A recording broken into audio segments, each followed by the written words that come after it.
स्वागत है आपका हमारे YouTube channel trust study place पे। इससे पहले वाले वीडियो में हमने बात की थी सामाजिक विज्ञान अध्याय 1 के प्रश्न नंबर 1 और प्रश्न नंबर 2 की, जिसमें मैंने आपको बताया था संसाधन और प्रमुख रूप से हमारे लिए जो एक संसाधन था मिट्टी, उसके बारे में मैंने आपको बताया था। मैं आपको बता देता हूं, यह जो हमारा अध्याय है 1 और अध्याय 2, जिसे हम बोलते हैं यूनिट 1, यह है 2 नंबर, 3 नंबर, 3 नंबर और साथ में 2 ऑब्जेक्टिव, मतलब 2 3 5 और 3 8 और 2 10 नंबर का ये पूरा अध्याय है। और उसी की सीरीज यहाँ पे हमारी चल रही है। उसी में मैं आपको अति महत्वपूर्ण प्रश्न आज बताने वाला हूँ। तो आप यदि 10 नंबर लेना चाहते हैं तो आपको इस वीडियो को तो देखना ही पड़ेगा। अब इसमें मैं आज आपको टोटल 3 प्रश्न बताने वाला हूं। इससे पहले के 2 वीडियो यदि इसमें मैं टोटल आपको 3 प्रश्न बताने वाला हूं। यदि प्रश्न नंबर 1 और प्रश्न नंबर 2 जो कि अति महत्वपूर्ण है, वो यदि आप देखना चाहते हैं तो उसका लिंक भी मैं आपको डिस्क्रिप्शन में दे दूंगा।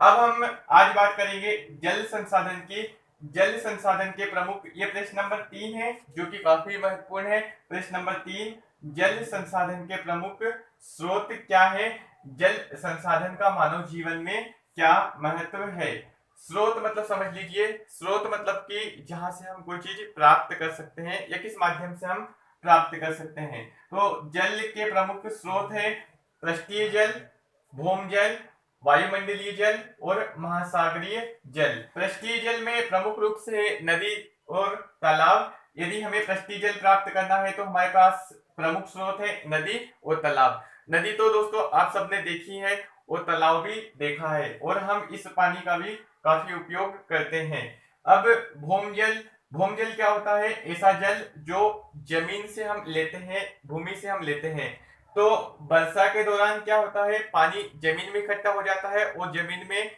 उसे जमीन क्या कर लेती है, उसे सोख लेती है और नीचे चट्टानों में जाके इकट्ठा हो जाता है, जिसे हम कुएं के माध्यम से और ट्यूबवेल के माध्यम से प्राप्त कर सकते हैं। हम भूमजल का काफी मात्रा में उपयोग करते हैं। वायुमंडलीय जल, वायुमंडलीय जल का उपयोग हम बिल्कुल भी नहीं करते हैं, यह वायुमंडल में उपस्थित जल होता है। उसके बाद आता है महासागरीय जल। तो आपने भारत का यदि नक्शा देखा होगा तो पूर्व, पश्चिम और दक्षिण में प्रमुख रूप से बंगाल की खाड़ी और हिंद महासागर में पूरा महासागरीय जल है। तो महासागरीय जल का उपयोग हम मत्स्य पालन के लिए, मतलब कि मछली उत्पादन के लिए और परिवहन के लिए भी इसका उपयोग हम करते हैं, जिसमें जहाज के माध्यम से एक देश से दूसरे देश में जाने का कार्य किया जाता है। तो महासागरीय जल भी हमारे लिए काफी महत्वपूर्ण है और इसका उपयोग भी मानव जीवन में है। अब बात आती है, और एक और बात दोस्तों, 70% मानव शरीर में जल पाया जाता है। कितने प्रतिशत? 70%। मतलब कि जल के बिना मानव जीवन की परिकल्पना करना भी बहुत मुश्किल हो जाता है। अब हम देखें जल का उपयोग, तो जल का उपयोग हम पीने के लिए करते हैं, सिंचाई के लिए करते हैं, साथ ही स्वच्छता के लिए, भोजन के लिए और दोस्तों मनोरंजन के लिए भी हम जल का उपयोग करते हैं। अब हम देखते हैं यदि हमें नहाने जाना है तो हम नदी के पास जा सकते हैं। तो जल भी हमारे लिए क्या करता है, एक प्रकार का मनोरंजन करता है। तो जल का उपयोग हम पीने के लिए, सिंचाई के लिए, स्वच्छता के लिए, भोजन के लिए और साथ ही साथ मनोरंजन के लिए भी करते हैं। तो दोस्तों जल के बिना तो मानव जीवन असंभव है। यह प्रश्न हमारा कंप्लीट हो गया। जल संसाधन के प्रमुख स्रोत क्या है? तो मैंने आपको बताया पृष्ठीय जल, भूमजल, वायुमंडलीय जल, महासागरीय जल। और जल संसाधन का मानव जीवन में क्या महत्व है? तो आपको लिखना है मानव शरीर में 70% तक जल पाया जाता है। और जल का उपयोग क्या है? पीने के लिए, सिंचाई के लिए, स्वच्छता के लिए, भोजन के लिए और अन्य अन्य प्रकार से जल का उपयोग किया जाता है। अब थोड़ा सा टॉपिक ये देख लीजिए, भारत में कौन कौन सी प्रमुख नदियां हैं? तो गंगा, यमुना, कृष्णा, नर्मदा। और मध्य प्रदेश की जो जीवनदायिनी नदी है वो है Narmada, life line of Madhya Pradesh जिसे बोला जाता है नर्मदा। तो ये यदि आपको ऑब्जेक्टिव में आता है तो ये लिखना है। अब हम चलते हैं अगले प्रश्न की ओर। प्रश्न नंबर 4, वनों से होने वाले प्रत्यक्ष और अप्रत्यक्ष लाभ लिखिए। तो वन के फायदे मैं आपको बताने वाला हूँ। वनों से हमें कौन कौन से लाभ होते हैं? तो सबसे पहले आप ये जान लीजिए प्रत्यक्ष और अप्रत्यक्ष क्या होता है। तो प्रत्यक्ष लाभ से आशय है कि ऐसा लाभ जो हमें सीधे सीधे मिल जाता है, मतलब कि मैं यूं बोलूं कि जो लाभ जैसे कि इस प्रकार से आ रहा है हमारे लिए प्रत्यक्ष लाभ है, और हम किसी लाभ को इस प्रकार से यूं घुमा के ला रहे हैं तो वो कैसा है, अप्रत्यक्ष लाभ है। तो हम आज दोनों टॉपिक को क्लियर करेंगे, प्रत्यक्ष लाभ और अप्रत्यक्ष लाभ। प्रत्यक्ष लाभ में सबसे प्रमुख है लकड़ी की प्राप्ति। वनों से हमें क्या होती है, लकड़ी की प्राप्ति होती है, जो हम ईंधन के रूप में बहुत मात्रा में उपयोग करते हैं। अब के समय में तो सिलेंडर एलपीजी वगैरह हो गए हैं, उससे पहले हम लकड़ी का उपयोग ही करते थे ईंधन के लिए। भोजन पकाने के लिए लकड़ी का ही उपयोग किया जाता था। दूसरा है सहायक उपजों की प्राप्ति। तो सहायक उपजों में हमारे पास जैसे कि गोंद है, ठीक है, और छाल है, बहुत सारी जो और होती है, गोंद है, छाल है, और औषधि वगैरह हम वनों से प्राप्त कर सकते हैं। तो सहायक उपजों में आप क्या लिख सकते हैं, गोंद, छाल और औषधि, और जानवरों के सींग वगैरह भी हमें वनों से प्राप्त होते हैं। आधारभूत उद्योगों के लिए सामग्री। आधारभूत उद्योग मतलब कि जो हमारे पारंपरिक उद्योग है, आधारभूत उद्योग है, उनके लिए जो सामग्री प्राप्त होती है वो भी हमें वनों से ही प्राप्त होती है। चौथा है जानवरों के लिए चारागाह, मतलब कि जानवरों को चराने के लिए हमें जो स्थान प्राप्त होता है वो भी कहां से प्राप्त होता है, वन से। यदि वन नहीं होगे तो हम जानवरों को चराने में या उन्हें उनका जीवन यापन करने में थोड़ा सा मुश्किल महसूस करेंगे। अब पांचवा है सरकार को राजस्व।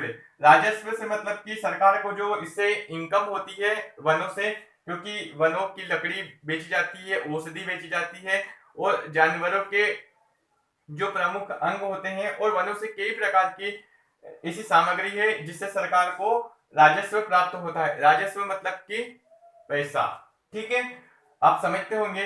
अप्रत्यक्ष लाभ की अब हम बात करते हैं, तो अप्रत्यक्ष लाभ में मिट्टी के कटाव में कमी होती है, क्योंकि वनों में पेड़ पाए जाते हैं, और जो पेड़ की जड़ होती है वह मिट्टी को क्या करती है, कस के रखती है। इसलिए जब पानी आता है तो मिट्टी को वो बांध के रखते हैं। और दोस्तों जलवायु को सम बनाए रखने में भी वनों का काफी महत्वपूर्ण योगदान होता है। जलवायु को सम बना के रखते हैं, मतलब कि ज्यादा जैसे गर्मी हो रही है तो उसे थोड़ा ठंडा वन करते रहते हैं, और साथ ही साथ ये वर्षा में सहायक होते हैं। मतलब कि जब बारिश के बादल होते हैं तो उन बादलों को अट्रैक्ट करने का काम भी कौन करते हैं, वन करते हैं, इसलिए ये वर्षा में सहायक होते हैं। साथ ही साथ ये बाढ़ को रोकने के लिए भी सहायक होते हैं। हम देखते हैं शहरों में जब एक साथ बारिश होती है तो क्या होता है, पानी एक स्थान से बहता है, मतलब कि नाली से ही पानी बहता है, लेकिन यदि वर्षा वन में होती है तो वनों में पानी पूरा फैल जाता है, जिससे बाढ़ को भी वो नियंत्रित करते हैं। भूमि की उर्वरा शक्ति में वृद्धि होती है वनों से। तो पेड़ पौधों से जो पत्ते गिरते हैं वो सड़ और गलकर मिट्टी में मिल जाते हैं, जिससे मिट्टी उपजाऊ होती है। अब यदि हम अगला देखें तो इसमें है प्राकृतिक सौंदर्य। तो दोस्तों नेचुरल ब्यूटी भी हमें वनों में मिलती है, और आप सब वन घूमने ही जाते होंगे, क्योंकि हमें कैसे लगता है, वन में प्राकृतिक सौंदर्य लगता है। अब उसी से संबंधित एक अगला प्रश्न है, वन महोत्सव क्या है। तो दोस्तों वन महोत्सव एक सरकार द्वारा चलाया गया अभियान है। वन महोत्सव की शुरुआत सन 1950 में की गई थी, भारत के प्रथम कृषि मंत्री के एम मुंशी के द्वारा। यह उत्सव प्रतिवर्ष भारत में 1 जुलाई से लेकर 7 जुलाई तक मनाया जाता है। आपको पता होगा दोस्तों, भारत में जो वर्षा ऋतु का आगमन होता है वह हमेशा जुलाई में होता है। तो जुलाई में हम अधिक से अधिक पेड़ लगाने की कोशिश करते हैं, और वन महोत्सव का यही उद्देश्य रहता है। इसमें प्रमुख रूप से जो इसका आंदोलन था, नारा था, वह था अधिक वृक्ष लगाओ आंदोलन, जिसे हम बोल रहे हैं वृक्षारोपण।